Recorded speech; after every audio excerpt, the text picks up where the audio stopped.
Hello students, in this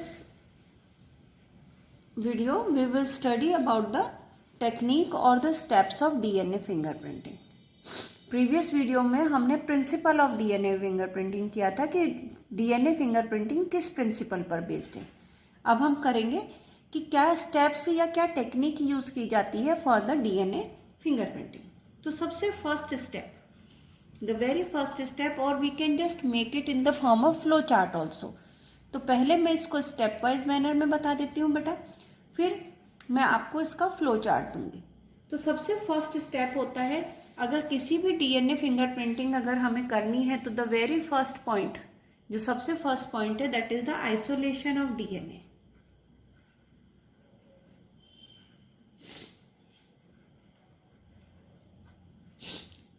isolation of DNA, इसीलिए बेटा मैंने पहले आप लोगों को बायोटेक्नोलॉजी वाला चैप्टर करवाया था। अब आपको सबको पता है कि how the DNA can be isolated from any of the cell. Plant cell से भी हम आइसोलेट कर सकते हैं, एनिमल सेल से भी आइसोलेट कर सकते हैं, फंजाई के सेल से भी, बैक्टीरियल सेल के। तो आपको पता है कि how the DNA can be isolated simply. तो सबसे फर्स्ट करा जाता है आइसोलेशन ऑफ डीएनए।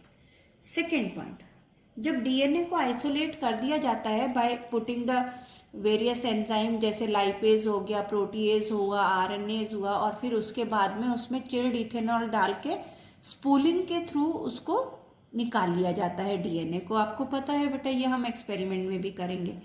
सेकेंड होता है that is the digestion of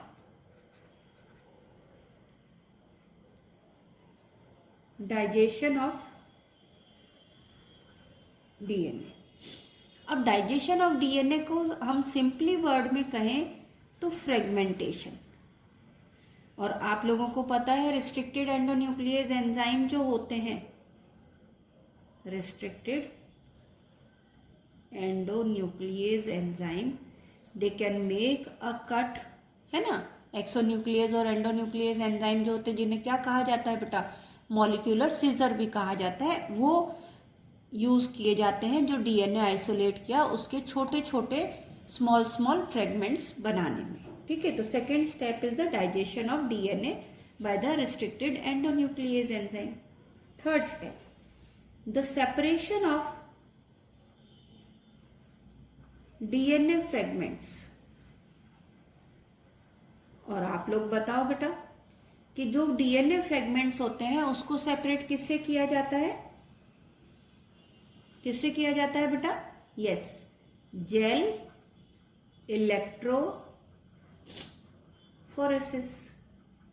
याद आया बेटा? जेल इलेक्ट्रोफोरेसिस, जिसके अंदर हम लोगों ने ये वाला स्ट्रक्चर बनाया था। ये एग्रोस जेल लिया जाता है जिसके अंदर यहाँ पे स्मॉल वेल्स प्रेजेंट होते हैं, जिनके अंदर डीएनए के ये फ्रेगमेंट्स को डाला जाता है। इधर इसको किससे जोड़ा जाता है बेटा? एनोड से जोड़ा जाता है। So the DNA fragments start moving. जो सबसे स्मॉलेस्ट फ्रेगमेंट होगा वो सबसे फास्ट आगे रहेगा, जो सबसे लार्जेस्ट फ्रेगमेंट साइज होगा वो सबसे पीछे रह जाएगा। रिमेंबर, तो separation of the DNA fragments by gel electrophoresis. ठीक है बेटा, अब ये जेल इलेक्ट्रोफोरेसिस पर तो ले लिया हमने। अब जो एर्गेरोस जेल है वो एक स्टेबल कंपाउंड नहीं है बेटा। अच्छा, एक और चीज बेटा, जब ये सेपरेशन किया जाता है डीएनए फ्रेगमेंट को, तो सिंपली हम ये कहते हैं कि हमने डीएनए का आइसोलेट तो कर लिया और उसके फ्रेगमेंटेशन भी कर दी है। अब फ्रेगमेंटेशन के बाद में एक टेक्निक और यूज की जाती है, that is the PCR, polymerase chain reaction. Polymerase chain reaction किस लिए यूज की जाती है? जैसे सपोज हमें डीएनए फिंगरप्रिंटिंग करनी है, हमें कोई सेल्स किसी मर्डर क्राइम साइट पे मिली है। अब क्राइम साइट जो क्रिमिनल है वो क्राइम करके गया, जैसे सपोज किसी का मर्डर करा, तो उस मर्डर के दौरान में जो डिजीज्ड पर्सन है, यानी जिसकी डेथ हो गई है, उसने उस क्रिमिनल को पकड़ा और पकड़ने के दौरान उसमें खरोंच लगी तो उसके नेल्स में उस क्रिमिनल के स्किन की सेल्स आ गई, या हेयर फॉलिकल्स, हेयर खींचे तो वो फॉलिकल्स आ गए। अब उससे तो बहुत कम अमाउंट में डीएनए मिलेगा। अब उस कम अमाउंट के डीएनए से हम आगे रिपीटिशन करवाने के लिए, यानी कि उसका अमाउंट इतना मिल जाए कि अगर सपोज एक प्लेट खराब भी हो जाए तो आगे हम उसे यूज़ कर सके, तो उसका नंबर को इंक्रीज करा जाता है। और ये हमने पीसीआर टेक्निक करी थी बेटा बायोटेक्नोलॉजी में, जिसमें 20 साइकिल्स में ही 30 बिलियंस हमको क्या मिल जा रहे थे, डीएनए के फ्रेगमेंट्स मिल जाते थे। तो पीसीआर से इनके नंबर को क्या कर लिया जाता है, एम्पलीफाई कर लिया जाता है, इंक्रीज कर लिया जाता है। उसके बाद में डीएनए फ्रेगमेंटेशन से उनको सेपरेट करा जाता है एर्गरोस प्लेट पर। अब जब एर्गरोस प्लेट पर आ गया तो बेटा ये स्टेबल नहीं है। So fourth point is the fragments are transferred to the nylon membrane। हम या तो नायलॉन मेम्ब्रेन या फिर नाइट्रोसेल्यूलोज मेम्ब्रेन पर ट्रांसफर करते हैं। और ये जो ट्रांसफर होता है फ्रेगमेंट्स का नायलॉन मेम्ब्रेन या नाइट्रोसेल्यूलोज मेम्ब्रेन पर, इसको कहा जाता है बेटा सदर्न ब्लॉटिंग। क्या कहलाता है ये, southern blotting. Southern blotting is the technique by which the fragments are transferred on the nylon membrane और द नाइट्रोसेल्यूलोज मेम्ब्रेन। लेकिन इससे पहले एक स्टेप और होता है बेटा, और वो स्टेप क्या होता है कि सिंपली इन फ्रेगमेंट्स को, ये हम इसको फिफ्थ से मान ले, फोर्थ में the fragments are treated with alkaline solution. Fragments को किससे ट्रीट किया जाता है बेटा, एल्केलाइन सॉल्यूशन से ट्रीट किया जाता है, जिससे क्या होगा कि ये जो फ्रेगमेंट्स हैं ये क्या है बेटा, डबल स्ट्रैंडेड डीएनए है।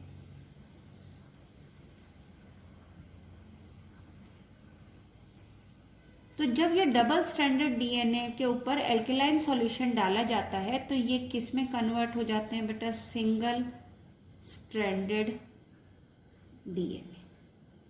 यानी जो अभी ये डीएनए था, जैसे सपोज ACTTGCA ये सीक्वेंस आया, तो अब ये डबल स्ट्रैंडेड डीएनए से अब ये क्या बन गए बेटा, केवल सिंगल स्ट्रैंडेड ACGT, इस तरह से।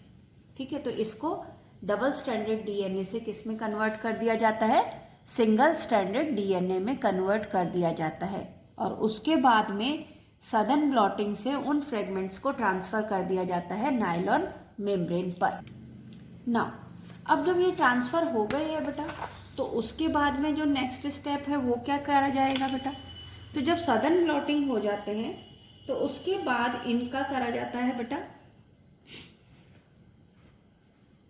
हाइब्रिडाइजेशन। हाइब्रिडाइजेशन किसका बेटा, hybridisation of the fragments of the single stranded DNA fragments with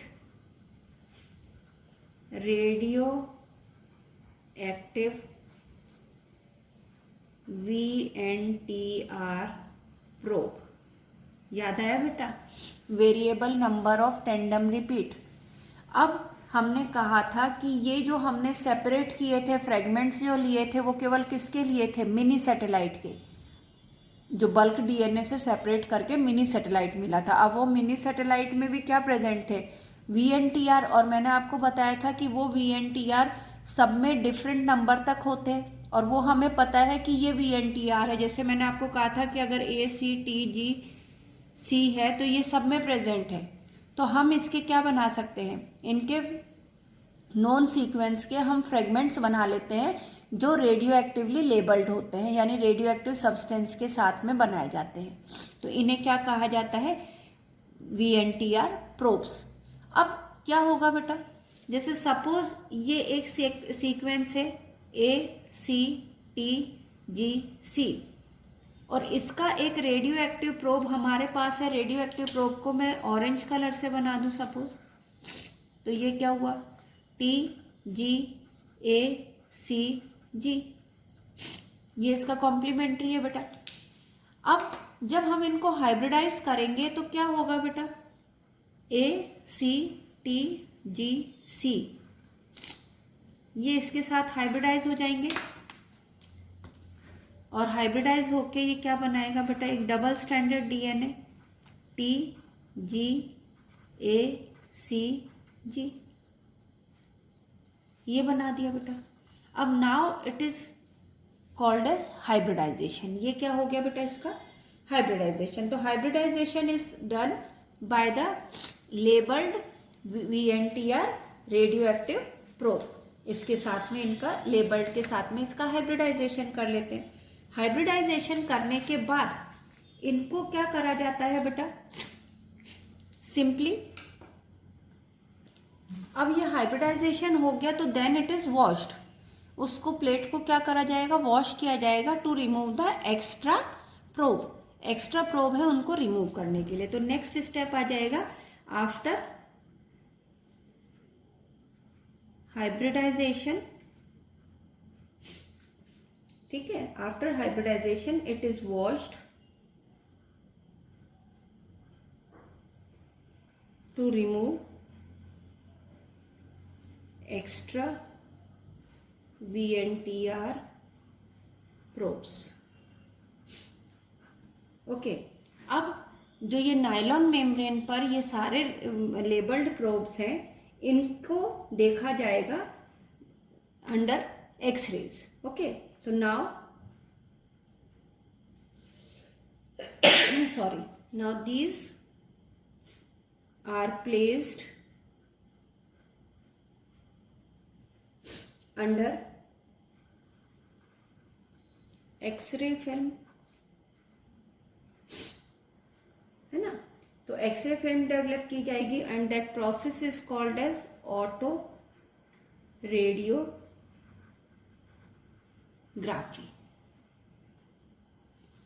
अब बेटा जब ऑटो रेडियोग्राफी किया जाएगा तो एक्चुअली जो ये हाइब्रिड प्रोब्स हैं, है ना, जो हम कहते हैं हाइब्रिडाइजेशन मेथड से हमने जो हाइब्रिड्स मिले, hybrid appear as dark band. Hybrid जो हाइब्रिड हैं, जब उनकी ऑटो रेडियोग्राफी की जाएगी तो they will appear as a dark bands on X ray film, and now it is called as, it represents the DNA fingerprints। क्या कहलाएंगे ये बेटा, DNA fingerprints कहलाएंगे। तो these are the process or you can say the technique of the DNA fingerprinting। Now we will come on to just to understand कि how these DNA fingerprinting are used to solve the criminal cases or the paternity test or to find out कि whether this person did the crime or these are the parent of that child। वो find out करने के लिए कैसे find out किया जाता है उसकी हम लोग देखेंगे कि किस तरह से VNTR को यूज करा जाता है। Okay, now we come on to the application of DNA fingerprinting।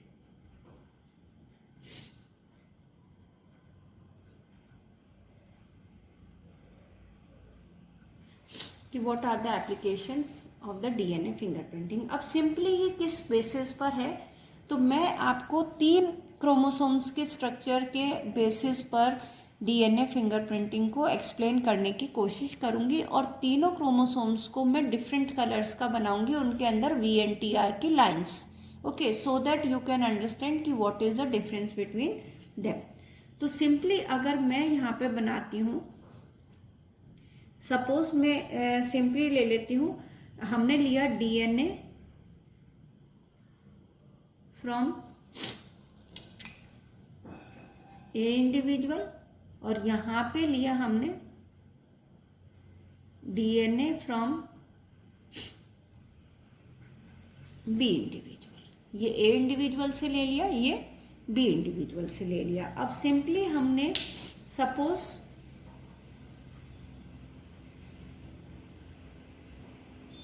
आपको पता है बेटा कि हमारे पास में 23 पेयर ऑफ क्रोमोसोम्स प्रेजेंट होते हैं, और वो जो 23 पेयर ऑफ क्रोमोसोम्स होते हैं उनमें से 1 chromosomes out of the pair, 1 chromosomes हमको किससे आते हैं बेटा, मदर से आते हैं, और 1 क्रोमोसोम फादर से आते हैं। यानी अगर मैं ये कहूँ कि क्रोमोसोम नंबर, सपोज मैं ये कह दूँ ये क्रोमोसोम नंबर 7 है, तो ये क्रोमोसोम नंबर 7, एक क्रोमोसोम इस इंडिविजुअल को उसके मदर से मिला है और एक क्रोमोसोम उसको उसके फादर से मिला है। तो ये भी मैं बी इंडिविजुअल का भी कौन सा ले रही हूँ बेटा, क्रोमोसोम नंबर 7 ही ले रही हूँ। उसको एक उसके फादर से और एक मदर से, यानी एक मैटरनल रहेगा और एक पैटर्नल रहेगा, तभी वो पेयरिंग करते हैं। अब मैं क्रोमोसोम, सेकेंड क्रोमोसोम ले लेती हूँ। सपोज ये मैं एक सिंपल बेसिक स्ट्रक्चर बना रही हूँ। आप कहोगे मैम इसमें आपने सेंट्रोमियर नहीं बनाया, तो this is only for the representational purpose, representation purpose के लिए बना रहे हैं। यहाँ पे हम इसको VNTR से रिप्रेजेंट करेंगे। तो सपोज ये क्रोमोसोम नंबर 2 है, तो ये भी क्रोमोसोम नंबर 2 है। ए इंडिविजुअल का भी हम क्रोमोसोम नंबर 2 ले रहे हैं, बी इंडिविजुअल का भी हम क्रोमोसोम नंबर 2 ही ले रहे हैं। अब आ जाता है next chromosome. Again I am taking the homologous chromosome. एक साथ हम लोग दोनों होमोलोगस क्रोमोसोम को ही रिप्रेजेंट करेंगे। इसको सपोज हमने लिया क्रोमोसोम नंबर 16, क्योंकि हमारे पास तो 23 पेयर है ना बेटा, हम तो कोई से भी ले सकते हैं। तो ये हमने ले लिया क्रोमोसोम नंबर 16, इसका भी। अब क्या होगा बेटा, अब हमें ये पता है कि हर क्रोमोसोम के अंदर मिनी सैटेलाइट्स प्रेजेंट होते हैं, या variable number of tandem repeats present होते हैं, VNTR। तो अब मैं ये देखूंगी कि वो VNTR कितने नंबर ऑफ टाइम्स रिपीट हो रहे हैं। तो सिंपली इसके अंदर क्रोमोसोम नंबर 1 के अंदर मैं VNTR को रिपीट कर रही हूं, तो 1 2 3, यानी कितने टाइम्स रिपीट हुआ बेटा, 1 2 3 टाइम्स रिपीट हुआ। और उसके होमोलोगस के अंदर कितने टाइम्स रिपीट हुआ, 1 2 3 और 4। ये जो हमने एक बनाया, ये एक VNTR को रिप्रेजेंट कर रहा है। ये सेकंड, थर्ड, फोर्थ, ये रिपीटिशन है, तो इसमें 4 टाइम्स रिपीट हो रहे हैं बेटा। इसमें कितने टाइम्स, 1 2 3 टाइम्स रिपीट हो रहे हैं।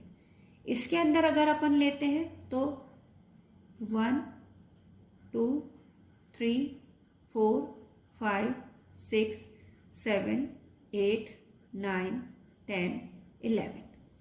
सपोज इस क्रोमोसोम में ये VNTR, variable number of tandem repeat, कितनी बार रिपीट हो रहा है बेटा, 11 टाइम्स रिपीट हो रहा है।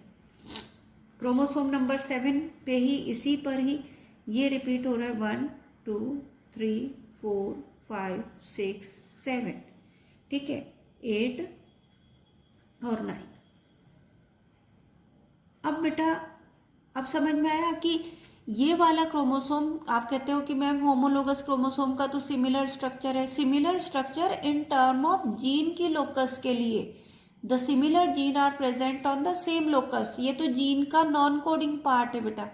और मैंने आपको पहले भी बताया था कि एक क्रोमोसोम हमें किससे मिल रहा है, फादर से मिल रहा है, तो ये इसके फादर से मिल रहा है, इसलिए उसके अंदर टेंडम रिपीट डिफरेंट है। ये मदर से मिल रहा है, इसमें टेंडम रिपीट अलग है। तो ये टोटल कितने हुए बेटा, 9। अब सेकेंड क्रोमोसोम की अगर हम लोग बात करते हैं, तो सेकेंड क्रोमोसोम पर अगर मैं टेंडम रिपीट देखती हूँ तो 1 2 3 1 2 3 4 5 6 7 8, ये 8 टाइम्स रिपीट हो रहे हैं इसमें टेंडम। ओके, इसमें 1 2 3 4 5 6 7, इसमें 7 टाइम्स रिपीट हो रहे हैं, क्योंकि मदर से अलग मिल रहा है, फादर से अलग मिल रहा है। कीप इन माइंड, यहाँ पे भी 1 2 3 4 5 6 7 और 8। यहाँ पे भी कितने थे बेटा? 8 और यहाँ 7। इसके पास भी ये वाला सेम रिपीटिशन सेम क्रोमोसोम पर कितने हैं? 8 और ये हुआ 1 2 3 4 5 6 7। अब आप कहोगे कि मैम ये तो दोनों में सेम है। कोई बात नहीं बेटा, होने दो। कुछ क्रोमोसोम्स में variable number of tandem repeat similar भी होते हैं। Okay, now we come on to the next chromosome number 16. 1, sorry, I can take the another one. 1 2 3 4 और 5 और यहाँ पे 1 2 3 4 5 6 7 8 9 10। ये हुए 10 बेटा। 10 टाइम्स रिपीट हो रहे हैं, ये 5 टाइम्स रिपीट हो रहे हैं। इसमें ये 1 2 3 4 5 टाइम्स रिपीट हो रहा है और इसके अंदर 1 और 2 टाइम्स रिपीट हो रहे हैं। ओके, तो अब ये रिपीटेटिव सीक्वेंसेस हमारे पास आ गए। ये सीक्वेंसेस हमने ब्रेक करे रिस्ट्रिक्टेड एंडोन्यूक्लियस से, उसके बाद इसको सदर्न ब्लॉटिंग से नाइट्रोसेल्युलोज मेम्ब्रेन पर लाए, उसको सिंगल स्ट्रैंडेड बनाया और सिंगल स्ट्रैंडेड को किसके साथ में अटैच किया बेटा? VNTR probe, radio labelled probe के साथ अटैच करवाया और फिर उसको रेडियो एक्टिव यानी ऑटो रेडियोग्राफी पर देखा एक्सरे फिल्म पर, तो हमें डार्क बैंड किस तरह से अपीयर होगा वो हम लोग देखते हैं। तो सिंपली जो डार्क बैंड अपीयर होगी जो रेडियो एक्टिव एक्सरे प्लेट पर, वो हम देखते हैं कि किस तरह से अपीयर होगी बच्चा। तो सपोज ये एक एक्सरे फिल्म है,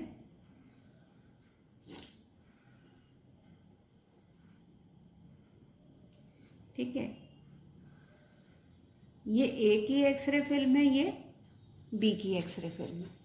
अब ये ए और बी की एक्सरे फिल्म है, तो सिंपली इस एक्सरे फिल्म पर, इस ऑटो रेडियोग्राफी पर हम लोग अरेंज करते हैं, क्योंकि अरेंज तो फ्रेगमेंट के साइज के हिसाब से होएगा ना, कितना बड़ा फ्रेगमेंट है। हमने कहा था कि जब जेल इलेक्ट्रोफोरेसिस होते हैं तो स्मॉलेस्ट फ्रेगमेंट सबसे आगे जाते हैं और लार्जेस्ट फ्रेगमेंट सबसे पीछे रह जाते हैं। तो उसके अकॉर्डिंग ही वो नाइट्रो, क्योंकि एर्गेरोस जेल से ही किस पे लिया जाता है बेटा? नाइट्रोसेल्युलोज मेम्ब्रेन पर लिया जाता है, तो वो फ्रेगमेंट्स के बेसिस पर ही अरेंज रहेंगे। जिसका जैसे अगर सपोज ये मान के चले कि 11 लॉन्गेस्ट फ्रेगमेंट है तो ये सबसे पीछे रहेगा, 2 तो ये सबसे आगे आगे रहेगा। तो उसके बेसिस पर हम इसको प्लेट को इस तरह से डिवाइड करते हैं कि सिंपली अपन ये यहाँ से ले लेते हैं 12 11 10 9 8 7 6 5 4 3 2 और 1। ओके, इसको हम यहाँ पे ले लेते हैं 1। अब सिंपली हम ये देखते हैं कि कोई भी फ्रेगमेंट 12 टाइम्स किस में हुआ है बेटा? तो 12 टाइम्स किसी में भी नहीं हुआ है। मैक्सिमम जो हुआ है वो बी के अंदर 11 टाइम्स हुआ है ना? तो बी के अंदर 11 टाइम्स हुआ है, तो मैं इसको 11 के सामने यहाँ पे इसको बना दूं। अब मैं इसको ये नहीं बना रही हूँ, सिंपली ये 11 बना दिया, ठीक है। अब बेटा अपन देखें कि सेकेंड लॉन्गेस्ट कौन सा है? 10 के बाद में नेक्स्ट जो सेकेंड लॉन्गेस्ट आता है वो क्रोमोसोम नंबर 16, और वो कौन से नंबर कितने हैं बेटा? 10 कौन से कलर का है? ऑरेंज कलर का है। तो हम 10 के सामने, और ये किसका है? ए का है, तो 10 के सामने मैंने क्या बनाया बेटा? ये बना दिया। ओके, नेक्स्ट आता है बेटा, अब हम देखते हैं नेक्स्ट नंबर। तो नेक्स्ट नंबर हाईएस्ट आ रहा है 9, और 9 किसका आ रहा है बेटा? बी के क्रोमोसोम नंबर 7 पर। तो 9 बी का क्रोमोसोम नंबर 7, ये फ्रेगमेंट हो गया। ओके, अब नेक्स्ट हमारे पास में नेक्स्ट हाईएस्ट नंबर क्या आ रहा है? 8 आ रहा है इस क्रोमोसोम पर, और ये पर्पल कलर से मैं इसको 8 को यहाँ पे ड्रॉ कर देती हूँ। और 8 बेटा इसमें भी प्रेजेंट है, ए में भी प्रेजेंट है, तो मैं 8 यहाँ पे भी बना देती हूँ। और सॉरी बच्चा, ठीक है। तो अब ये चीज हो गई बेटा। अब सिंपली हम लोग अगर देखें, ये समझ में आया कि ये 9 इसके यहाँ पर प्रेजेंट है 9, तो इसलिए मैंने इसको 9 को यहाँ बनाया। अब 8 यहाँ पर प्रेजेंट है बेटा, ये वाला 8, तो ये 8 बनाया, इसके पास भी 8 प्रेजेंट है, इसलिए जिस कलर से मैंने यहाँ बना रही हूँ उसी कलर से मैं यहाँ पे बना रही हूँ। नेक्स्ट आता है बेटा 7, ठीक है। तो 7 जो आ रहा है वो इसका आ रहा है और इसमें भी आ रहा है, तो इसमें भी मैं ब्लू कलर से 7 बना देती हूँ, इसमें भी मैं ब्लू कलर से 7 बना देती हूँ। नेक्स्ट नंबर जो हमारा आ रहा है उससे कम, 7 के बाद में आ रहा है बेटा 5 नंबर आ रहा है। मैं इस 5 को ऑरेंज से, क्योंकि ये ऑरेंज का है तो मैं ऑरेंज से बनाऊंगी बेटा। ये हो गया 5। इसमें कितने थे, 1 2 3 4 5, इसमें भी 5 थे, तो यहाँ पे भी मैं बी इंडिविजुअल में भी बना दिया 5। उसके बाद नेक्स्ट हमारा आता है इसमें 4 है बेटा नेक्स्ट नंबर, तो 4 ब्राउन से, तो मैं ये 4 ब्राउन से इसके अंदर बनाऊंगी। बन गया बेटा 4। ओके, नेक्स्ट आता है स्मॉलेस्ट सेगमेंट 3 इसी का ही नंबर है, ए का ही है, तो इसमें मैं 3 बना दिया 3 के साइड में, कि 3VNTR है तो ये यहाँ पे आ गए। अब उसके बाद में आप ये देखो कि इसके तो हमको मिल गए 2 ब्लू 2 ऑरेंज और 2 ब्राउन। इसके हमको कितने मिल गए बेटा, 2 ब्लू 2 ब्राउन एंड 1 ऑरेंज। एक ऑरेंज रह गया बेटा 2, तो ये कहाँ आएगा, ये आएगा ऑरेंज कलर से, सॉरी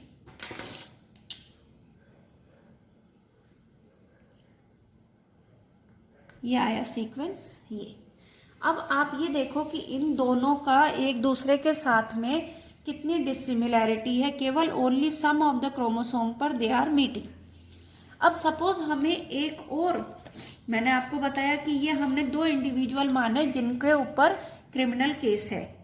अब मुझे एक इंडिविजुअल का जो क्रिमिनल क्राइम का साइट थी, उस साइट से मुझे एक प्लेट मिली थी, और उस मतलब एक सेल मिला था, और उस सेल को मैंने डीएनए फिंगरप्रिंटिंग करवाया बेटा, और डीएनए फिंगरप्रिंटिंग करके उसकी भी ऑटो रेडियोग्राफी करवाई। और ऑटो रेडियोग्राफी करवाते वक्त मुझे जो प्रिंट मिला, डीएनए फिंगरप्रिंट जो मुझे मिला, वो क्या मिला बेटा सीक्वेंस, वो मुझे मिला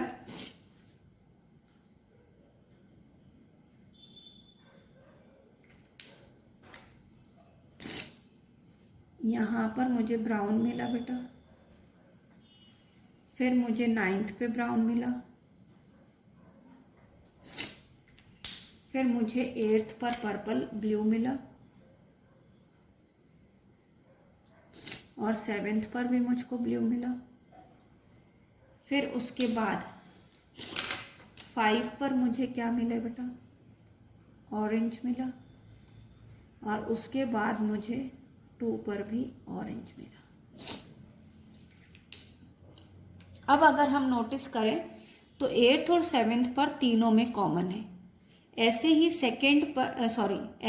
5th पर तीनों में कॉमन है, लेकिन 11th पर इसमें प्रेजेंट नहीं है लेकिन इसके पास प्रेजेंट है, 9th का इसके पास प्रेजेंट नहीं है लेकिन इसके पास प्रेजेंट है, ऐसे ही 4th और 3rd पर इसके पास है लेकिन इसके पास नहीं है, यानी ये वाले क्रोमोसोम इससे मैच नहीं कर रहे। 2nd पर इसके पास भी प्रेजेंट है और 2nd पर इसके पास भी प्रेजेंट है। ये हमने डीएनए फिंगरप्रिंटिंग कहाँ से करी थी बेटा, क्राइम सीन था, वहां से हमको जो सेल मिली थी उसका है, और ये हमने 2 इंडिविजुअल्स लिए जिनको हम ये मान सकते हैं कि दोनों में से कोई क्रिमिनल हो सकता है। तो by this fingerprinting we can easily find out that the criminal is B1 not the A. तो this is how the DNA fingerprinting can be used to find out the criminal. ऐसे ही अगर parental test करना हो, paternal या maternal test करना हो, तो उसमें बच्चे के जितने ज़्यादा क्रोमोसोम पेरेंट्स से मिलेंगे उसके अकॉर्डिंग, उसके बेसिस पर हम लोग क्या करते हैं बेटा, टू फाइंड आउट द कि that child belongs to which parent. तो this is how the applications of the DNA fingerprinting is used to detect the criminal cases. Second, to solve the maternity or the paternity disputes. Third, to find out any of the hereditary diseases. Okay, or to find out the human lineage, यानी कि humans का जो evolution हुआ है वो कैसे हुआ है. Thank you.